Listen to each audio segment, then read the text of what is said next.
ரொம்ப மனசில் சங்கடமாக இருக்குது, நான் என்ன பண்ணுறதுன்னு தெரில, எனக்கு போட்டு வாட்டி எடுத்துன்னு இருக்க திருஷ்டியும் சரி, எதிரிகள் தொல்லையும் சரி, இந்த பிரச்சனையிலேருந்து ரொம்ப தாக்கமாக இருக்குது, என்ன பண்ணுறது அப்படின்னு கேட்குறவாளுக்கு நான் சொல்கிற பரிகாரம் ரொம்ப ஒரு பெரிய மாற்றத்தை கொடுக்கக்கூடியதாக இருக்கும்.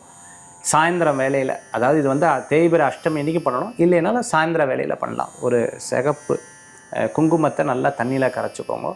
அதுக்கப்புறம் பார்த்துட்டோம்னா தேங்காய் இருக்குது பார்த்தீங்களா, அந்த தேங்காவை முழுசாக அதில் வந்து நல்லா உருட்டிக்கோங்க. மேலே முடிஞ்சால் குங்குமம் சிகப்பு தேங்காவாக இருக்கணும். அப்படி சிகப்பு தேங்காவாக வச்சுட்டு அதை பைரவர்கிட்ட போய் ஒரு கற்பூரம் ஏற்றி நல்லா பிரார்த்தனை பண்ணிவிட்டு, அது பைரவரை நல்லா சுற்றிண்டு அதுக்கப்புறம் வெளியில் போய் அந்த செதர் தேங்காயை உடைச்சிடுங்க.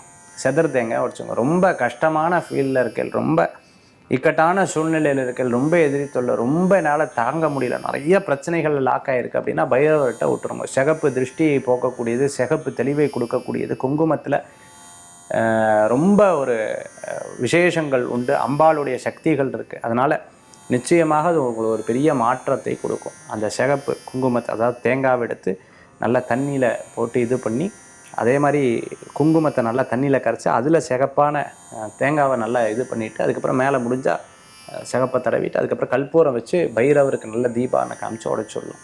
இப்போ உடைக்கிறது நல்ல பலன்களை கொடுக்கக்கூடியதாக இருக்கும். நான் வந்து சப்போஸ் நீங்கள் ரொம்ப வெளிநாட்டில் இருக்க, பக்கத்துலேயே கோயில் கிடையாது, எப்படி சார் நான் இதை பண்ணுறது அப்படின்னு கேட்டால், வீட்டில் சப்போஸ் பைரவர் படம் இருந்தால் நீங்கள் வச்சு பண்ணலாம். இல்லைனா பைரவரை நினச்சின்னு நல்லா பிரார்த்தனை பண்ணி ஒரு கல் வச்சு அப்படி இந்த தேங்காவை உடைச்சிட வேண்டியதான். அதுக்கப்புறம் அந்த தேங்காவை டிஸ்போஸ் பண்ணிடலாம், தப்பு கிடையாது.